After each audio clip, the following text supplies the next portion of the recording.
Man, let me show y'all something. Whenever you work hard, you can give away stuff. Most people give away money. Look at that, man. Y'all be blessed.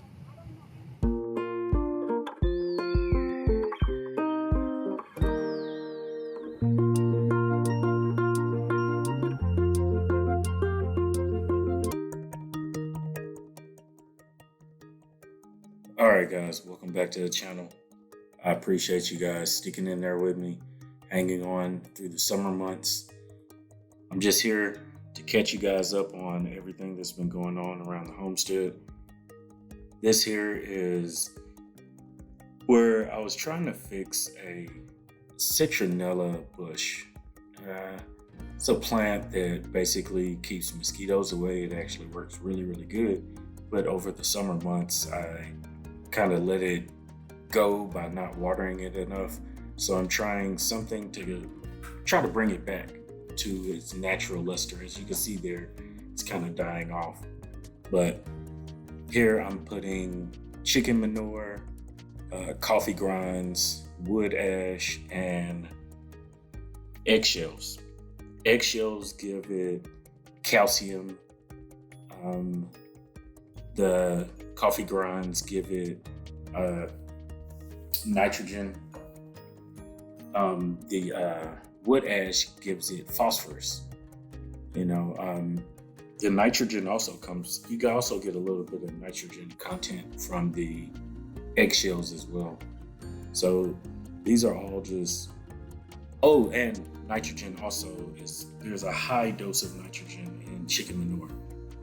So these are the three things that you need to grow anything, which is outside of sunlight and, water. You need nitrogen, phosphorus, and calcium. A lot of times your soil might have a calcium deficiency and you'll add chemicals, but a lot of people don't realize that in regenerative farming or natural farming, you can add natural things back to the soil to get a better, more nutritious product. Even though this isn't any vegetables or fruit or anything of that kind, it's still something good to practice on. And I mean, these plants only cost maybe like $7 each. So, but this is before everything was going on. So they might be $12, $15. But we're just gonna do that, water it, and let everything come back. As you saw there, I kind of pushed everything down into the soil and made sure that it was in there really, really good.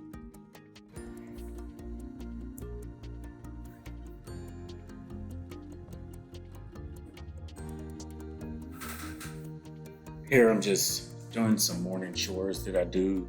Every morning I'll go out to the garden, and gather up some vegetables, whatever is out there.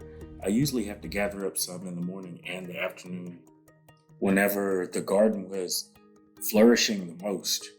I'm so blessed and happy to see the abundance of vegetables that I got on my first year of growing. It just goes to tell you and to show you that if you put work and energy into something, you'll reap the benefits of it.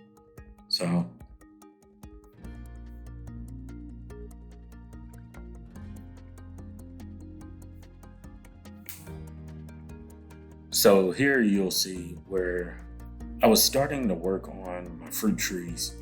I planted them early in the spring and I got them in the ground and got everything situated with them.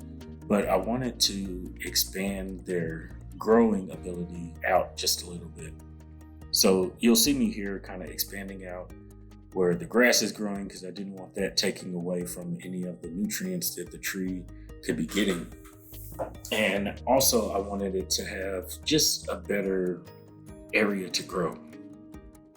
As you know, as in previous videos, the ground here where I live is extremely hard. It's full of rocks. And even when keeping it watered, it still gets messed up. So I've even had some of my neighbors out here tell me about how their trees would get suffocated and just die. So there's a thing to it, it's a way to work around it. So that's all that I'm doing here is just working the ground, working the soil, and kind of prepping for other months and other days where these trees can and will be able to have the ability to grow better. As you can see here, I was using a tiller to till up everything, and oh man, I'll never forget this. My son was so pissed off. He hates having to do work like this, but hey, we needed to pick up the rocks, and I wasn't going to do it, and no kid of mine was going to sit around the house and do nothing. So that was his joy. This here is one of the citrus trees that I had. It died, and I'm not sure what happened to it, so I'm going to take the proper precautions in digging it up. As you see here, I'm going to dig it up, and I'm going to take it away from the garden as far as I can and put this back together. But I'm also going to just simply rinse off my shovel. That way, if there's any type of contaminants or any type of fungus that was on that tree, then I can just rinse it off and continue to use the shovel. Some people like to bleach it and sterilize it. It's not that serious, guys. So here, as you can see, I'm using a fork type of rake there, and a metal rake to kind of rake up the top pieces of the thatched up grass, so that whenever I start to use the tiller, it'll be easier to kind of till up the land and the garden there. What I'm doing here also in these is I'm prepping for next year to have row gardens. And there I go again with the tiller. And as you can see, that's where my son cleaned up those rocks.